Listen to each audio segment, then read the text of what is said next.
कल्पना करा, एक गरीब दाम्पत्य, घरात अन्नाचा एक कण नाही, भविष्य अंधारमय आणि सर्वात मोठं दुःख म्हणजे अनेक वर्षे उलटूनही त्यांच्या पोटी अपत्य नाही. रोज मंदिरात जाऊन ते एकच प्रार्थना करत होते, हे भोलेनाथ, आमच्याकडे धन नको, वैभव नको, फक्त तुमची कृपा हवी. पण खरंच का भगवान शिव त्यांच्या भक्तांची हाक ऐकतात? श्रावणातील एका सोमवारी घडलेली एक अद्भुत घटना व त्या दाम्पत्याचे संपूर्ण आयुष्य बदलून गेली. आज आपण जाणून घेणार आहोत श्रावण सोमवारची व्रताची हृदयस्पर्शी कथा, तिचे महत्त्व आणि या व्रतामागील गूढ रहस्य. शेवटपर्यंत हा व्हिडिओ नक्की पहा, कारण शेवटी मी एक अशी महत्त्वाची गोष्ट सांगणार आहे जी अनेक भक्त नकळत चुकवतात. हर हर महादेव.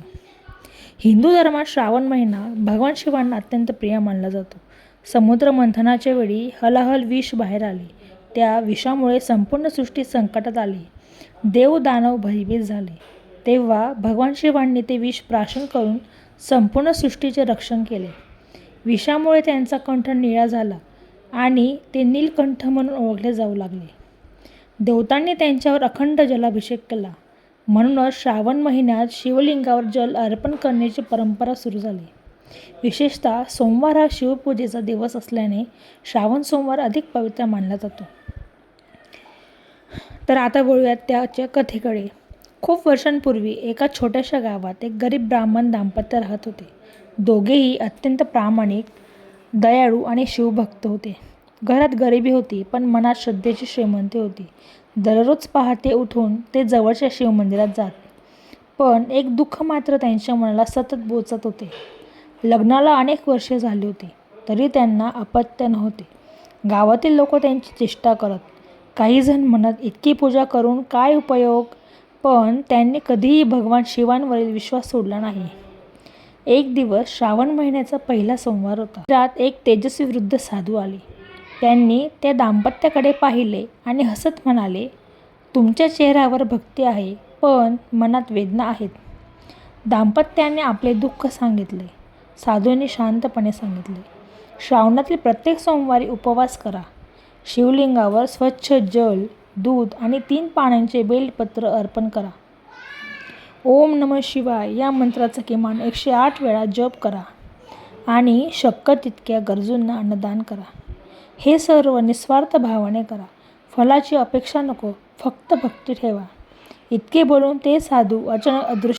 दाम्पत्याला जाणवले, हे साधू सामान्य नव्हते. आता सुरू झाली त्यांच्या श्रद्धेची परीक्षा. पहिला सोमवार संपला. दुसऱ्या सोमवारी मुसळधार पाऊस पडत होता. रस्ते चिखलाने भरले होते, पण तरीही दोघे मंदिरात पोहोचले.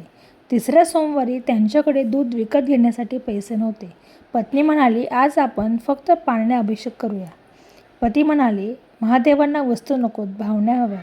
त्या दिवशी त्यांनी फक्त स्वच्छ जल आणि बेलपत्र अर्पण केले. मनापासून प्रार्थना केली. शेवटच्या सोमवारी दाम्पत्याने दिवसभर उपवास केला. सायंकाळी पूजा करून ते घरी परतले. इतक्यात त्यांच्या दारात एक वृद्ध दाम्पत्य आले. ते भुकेले होते. घरात फक्त एकच भाकरी होती. ती स्वतः खाण्याऐवजी त्यांनी त्या वृद्धांना दिली. वृद्धांनी प्रेमाने विचारले, तुम्ही स्वतः उपाशी राहाल? दोघे हसून म्हणाले, अतिथी देवो भव. क्षणात संपूर्ण घर दिव्य प्रकाशाने उजळून निघाले. त्या वृद्धांचे रूप बदलू लागले. समोर साक्षात भगवान शिव आणि माता पार्वती प्रकट झाले. दोघेही थरथर कापू लागले. डोळ्यातून आनंदाश्रू वाहू लागले. भगवान शिव म्हणाले, तुम्ही संपत्तीपेक्षा सेवा निवडली, दुःखापेक्षा श्रद्धा निवडली आणि स्वार्थापेक्षा भक्ती निवडली, म्हणून आम्ही तुमच्यावर प्रसन्न आहोत. माता पार्वती म्हणाल्या, तुमच्या घरी सुख, समृद्धी आणि संततीचे आगमन होईल. असे म्हणत त्यांनी आशीर्वाद दिला. काही महिन्यातच त्यांच्या घरी पुत्ररत्नाचा जन्म झाला. त्यांच्या जीवनातील दारिद्र्य दूर झाले. गावातील लोक आश्चर्यचकित झाले. ज्यांनी त्यांची चेष्टा केली होती तेच आता त्यांच्या भक्तीचे कौतुक करू लागले. मित्रांनो, ही कथा आपल्याला शिकवते की भगवान शिवांना महागड्या वस्तूंची गरज नसते. त्यांना हवे असते ते निर्मळ मन, सच्ची श्रद्धा आणि दुसऱ्यांप्रती करुणा. श्रद्धा असेल तर साधे पाणी गंगाजलासारखे पवित्र ठरते. भक्ती असेल तर एक बेलपत्र ही कोट्यावधी फुलांपेक्षा श्रेष्ठ ठरते. तर आता वळूयात श्रावण सोमवार व्रत कसे करावे. पहाटे स्नान करून स्वच्छ वस्त्रे धारण करावीत. शिवलिंगावर जल, दूध किंवा शक्य असल्यास पंचामृताने अभिषेक करावा. बेलपत्र, धतुरा, पांढरी फुले अर्पण करावीत. ओम नमः शिवाय मंत्राचा जप करावा. शिवचालीसा किंवा महामृत्युंजय मंत्राचे पठण करावे. शक्य असल्यास गरजूंना अन्नदान करावे. संध्याकाळी भगवान शिवांची आरती करून व्रत पूर्ण करावे. लक्षात ठेवा, व्रताचा खरा अर्थ उपाशी राहणे नसून मन, वाणी आणि आचरण शुद्ध ठेवणे हा आहे. जर तुम्ही हा व्हिडिओ इथपर्यंत पाहिला असेल तर कमेंटमध्ये एकदा ओम नमः शिवाय नक्की लिहा. भगवान शिव तुमचे आणि तुमच्या कुटुंबावर सदैव कृपा ठेवो.